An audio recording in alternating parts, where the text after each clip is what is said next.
Bonjour, bien-aimés frères et sœurs, que le Seigneur vous bénisse. Que la grâce de Dieu continue de surabonner sur votre vie, parce que c'est le désir de Dieu pour chacun de nous. Je vais partager une pensée biblique avec chacun. Et je souhaiterais que tu prennes le temps pour écouter cette vidéo.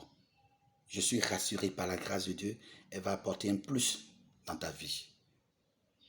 Et possible, il faut partager ça avec d'autres personnes.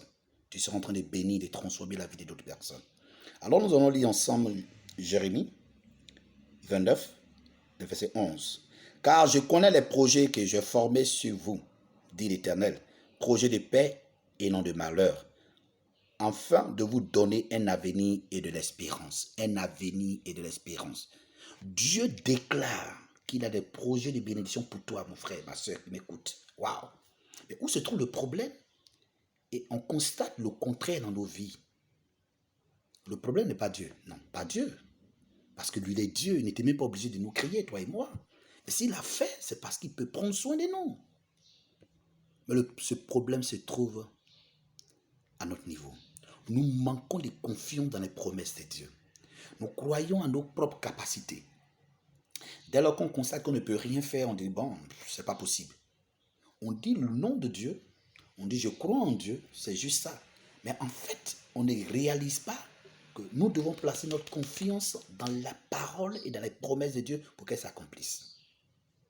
Deuxième chose à remarquer, ici, Dieu s'adressait à un peuple d'une manière précise, le peuple d'Israël. En son temps, il avait beaucoup de peuples sur cette terre, mais Dieu, pour des raisons qui lui sont personnelles, s'est choisi un peuple. Et il a dit ce peuple-là sont ses enfants. Alors Dieu s'adressait à ses enfants. Il n'avait pas fait les promesses à tout le monde. Alors pour jouir des promesses de Dieu, c'est-à-dire que je dois prendre une position. Alors nous allons lire un verset. Dans Jean chapitre 1, le verset 12, il écrit, « Mais à tous ceux qui l'ont reçu et à ceux qui croient en son nom, elle a donné le pouvoir de devenir enfants de Dieu. » À ceux qui l'ont reçu, elle a donné le pouvoir de devenir enfants de Dieu. En fait, on n'est pas enfants de Dieu. Nous sommes créés par Dieu, mais tous ne sont pas enfants de Dieu. Alors, c'est quand je reçois la parole de Dieu, je l'accepte en moi-même, j'accepte les promesses de Dieu, que je deviens enfant de Dieu. Quand tu vois sur la suite, cela est la volonté de Dieu, pas la volonté humaine. Mon frère, prends le temps de m'écouter. Je vais partager mon témoignage avec toi. Dieu m'a fait la grâce en décembre 91 de l'accepter. J'allais à l'église. J'ai fait 15 bonnes années, 15 ou 14 bonnes années. J'étais engagé, quand on dit vraiment quelqu'un engagé dans une église. Et dans une église évangélique, s'il te plaît. Une église bien reconnue sur la place. Mais un jour, je crois en 2004-2005, Dieu a conduit quelqu'un vers moi. Et le message qu'il a partagé avec moi, je vais le partager avec toi. Ça m'a fait du bien. Et j'ai pleuré de joie. Parce que ce jour-là, c'est là que commençait ma vie chrétienne. J'ai constaté que dans ce monde, mon frère, il y a deux royaumes. Il y a le royaume des ténèbres et il y a le royaume de Dieu. Le royaume des ténèbres est gouverné par un roi, puisque nous parlons de royauté. Et le roi de ce royaume des ténèbres, c'est Satan. La parole de Dieu décrit Satan comme le père du mensonge. Il est très rusé, mon frère ou ma soeur. Et le diable passe par la ruse pour maintenir des milliers et des milliers de personnes sous sa gouvernance. Il dit aux gens, bon, après la mort, il n'y a rien, vous êtes libre de vivre la vie comme vous voulez. Et certains se livrent à l'amour de l'argent. Pour de l'argent, ils sont prêts à faire des sacrifices humains. Ils font même des sacrifices humains pour avoir cet argent. Bon, pour d'autres, certainement, ils ont cet argent. Mais ils connaissent la suite, ils en sont conscients, ils savent où ils vont.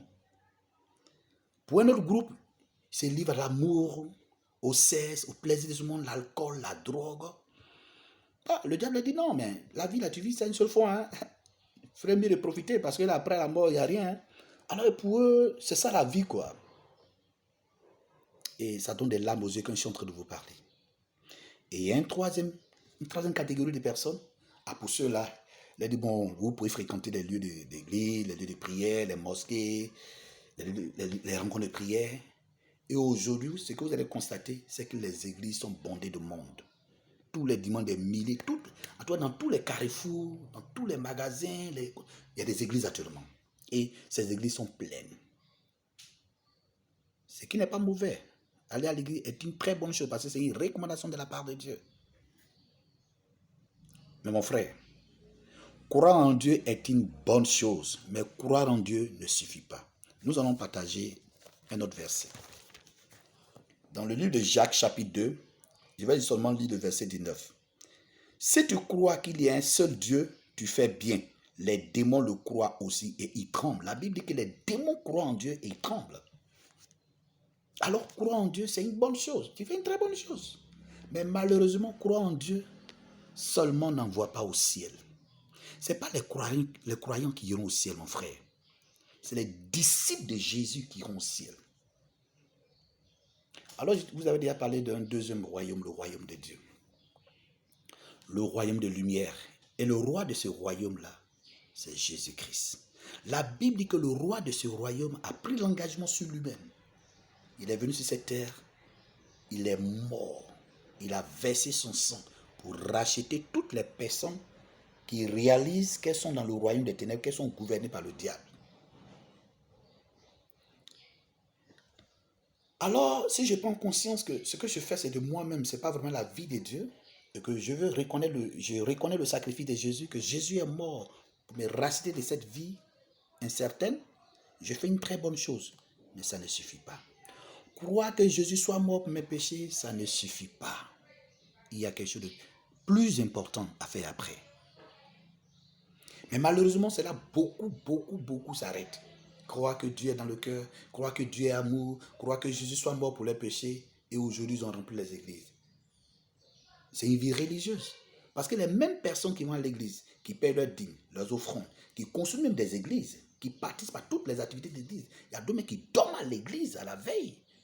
Les samedis sont là pour des grandes répétitions, décorer l'église, rendre l'église, la maison de Dieu propre, c'est une bonne chose. Mais après toutes ces choses, quand elles se retrouvent chez elles, elles ont une autre vie, un autre comportement. C'est qu'en fait, elles vivent selon leurs propres pensées. Elles décident d'obéir à Dieu quand elles veulent, elles décident de faire ce qu'elles veulent quand elles veulent. Alors, pour elles, le fait qu'elles croient, on prie pour elles, on verse dessus, on verse des huiles, bouteilles d'huile sur eux. C'est l'essentiel. Oh mon frère. Alors, si tu veux appartenir au royaume de Dieu, ce que tu dois faire et ce que je ai fait, c'est que tu fasses de Jésus le roi de ta vie. C'est que tu dois accepter la pleine autorité de Jésus sur toi. Ta volonté personnelle ne doit plus exister. Si j'acceptais la volonté, l'autorité de Jésus, je ne peux pas avoir fini de prêcher et puis le lundi, mardi, je me retourne et maquille. Je suis en train d'escroquer, mentir aux gens, courir après les jeunes filles. Si je fais ça, c'est parce qu'en fait, je n'ai pas encore accepté l'autorité de Jésus.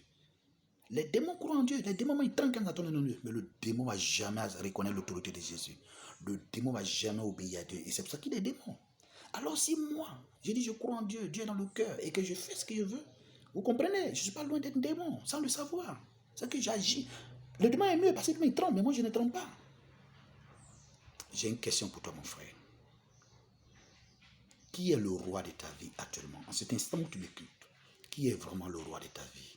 Qui gouverne ta vie? Ça veut dire, qui occupe toutes tes pensées? Tes faits et gestes sont contrôlés par quel esprit? L'esprit de Dieu ou ta propre volonté?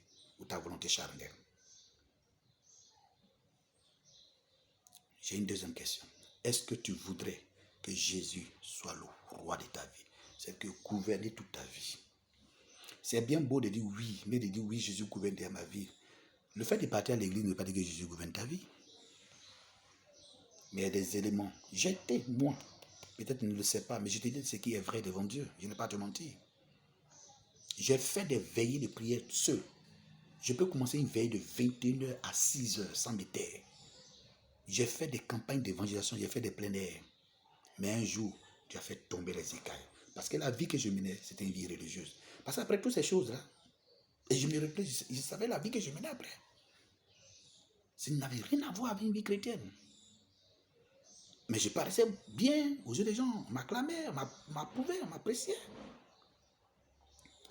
Si tu veux que Jésus soit le roi de ta vie, je m'engage à t'aider comme quelqu'un m'a aidé aujourd'hui. Il y a des principes bibliques qui doit se voir au quotidien dans ta vie, mais tu ne le sais pas. C'est ça, Jésus est le roi de ma vie. Alors je m'engage personnellement à aider toute personne qui veut rentrer dans cette dimension, devenir un enfant de Dieu, pour jouir des promesses de Dieu, pour expérimenter la vraie bénédiction qui vient de Dieu. Ce qu'on appelle le succès, ce n'est pas avoir de l'argent. Si avoir de l'argent était le succès, mais il y a des milliardaires qui ont de l'argent, on n'a pas le succès. Le succès avec Dieu, c'est de vivre la vie de Dieu. Et quand tu vis la vie de Dieu, les autres choses vont te suivre. Que Dieu vous bénisse. Moi, c'est Pasteur James Uega. Je m'appelle Pasteur James. Je réside en Côte d'Ivoire. Voici mon contact WhatsApp. Tu peux me contacter à tout moment et je pourrai t'aider avec des enseignements pour que tu comprennes le mot accepter l'autorité de Jésus. Je suis au plus 225 07 07 32 97 68. Je reprends le contact, mon frère. Plus 225 07 07 32 97 68. Que Dieu vous bénisse. Si ça t'a fait du bien, il faut partager ça à d'autres personnes. Et je suis entièrement à votre disposition. Que la grâce de Dieu surabonde sur votre vie. Parce que c'est le désir de Dieu pour chacun de nous.